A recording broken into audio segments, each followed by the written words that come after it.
क्या होगा जब एक सच जो महीनों से छुपा हुआ था अचानक खुद जुबान से बाहर आ जाए? क्या एक पल में रिश्ते टूट सकते हैं, या सच के बाद असली खेल शुरू होता है? आज की कहानी इसी खौफनाक सच से खुलती है। हॉल के बीच खड़ी है बिंदिया, चेहरा उतर चुका है, पलकों में घबराहट और होंठ कांप रहे हैं। सभी की आंखें उसी पर टिक जाती हैं, पर तभी वो सच अचानक उसके मुंह से फिसल जाता है। हाँ, मैं अंधी नहीं हूं, मुझे सब दिखाई देता है। कमरा जैसे जम जाता है, सन्नाटा इतना भारी कि सांस तक सुनाई दे। सूरज की आंखें आग बन जाती हैं, उसकी मुट्ठियां कस जाती हैं। वह गुस्से में बिंदिया की कलाई पकड़ लेता है। तुमने सभी को बेवकूफ बनाया, घर को खेल समझा। वो उसे दरवाजे तक खींच लाने ही वाला होता है, लेकिन बिंदिया वही अपना सबसे बड़ा माइंड गेम शुरू करती है। बिंदिया अचानक रुक जाती है, उसकी सांसें भारी हैं, पर आंखों में चालाकी चमक रही है।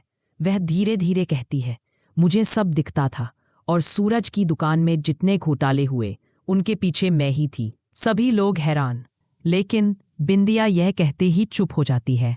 2 सेकंड की खामोशी, और फिर वो ईशा को देखते हुए एक ऐसा वार करती है जिसने पूरे घर की जड़ें हिला दी। बिंदिया की आवाज कांपती है, मानो टूट चुकी हो। अब सुकून मिला होगा ना ईशा?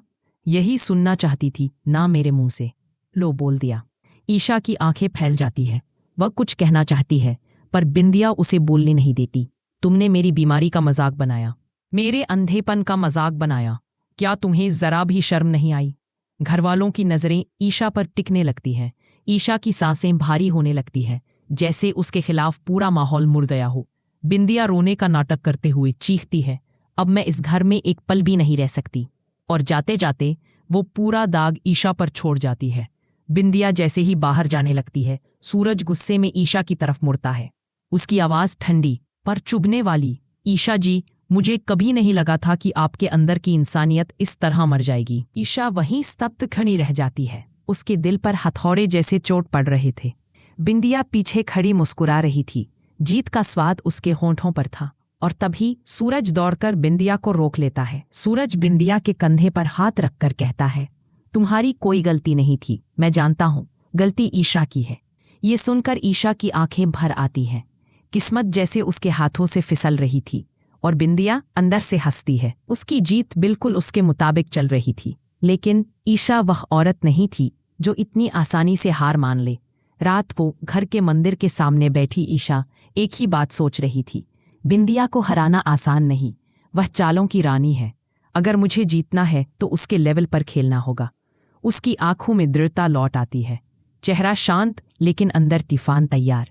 वह धीरे से खुद से फुसफुसाती है, अब खेल शुरू होगा मेरे तरीके से। अगले ही दिन ईशा बिंदिया को उसके ही झूठ में घेरने लगती है। सबके सामने सवाल पूछती है, यादगार सवाल जो बिंदिया को एक एक करके गलती करने पर मजबूर करते हैं। बिंदिया और गुस्सा होती जाती है, उसका चेहरा बदलता है, आंखें तड़कती हैं, और फिर एक ऐसी गलती जो उसकी पूरी कहानी को बिखेर देती है। ईशा एक एक करके बिंदिया के झूठ सबके सामने खोल देती है, सबूत, सब कुछ। और आखिरी वार, अगर तुम अंधी थी तो कल रात गलियारे में सीढ़ियों को कैसे बचा? कमरा खामोश, बिंदिया का चेहरा पीला पड़ जाता है, पलकों की हरकत तेज हो जाती है। सच अब पिंजरे से बाहर आ चुका था।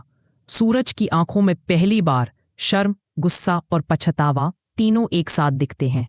वो धीरे धीरे आगे बढ़ता है बिंदिया की तरफ, और फिर उसकी गर्दन पकड़ता नहीं, सिर्फ इतना कहता है, अब बहुत हुआ।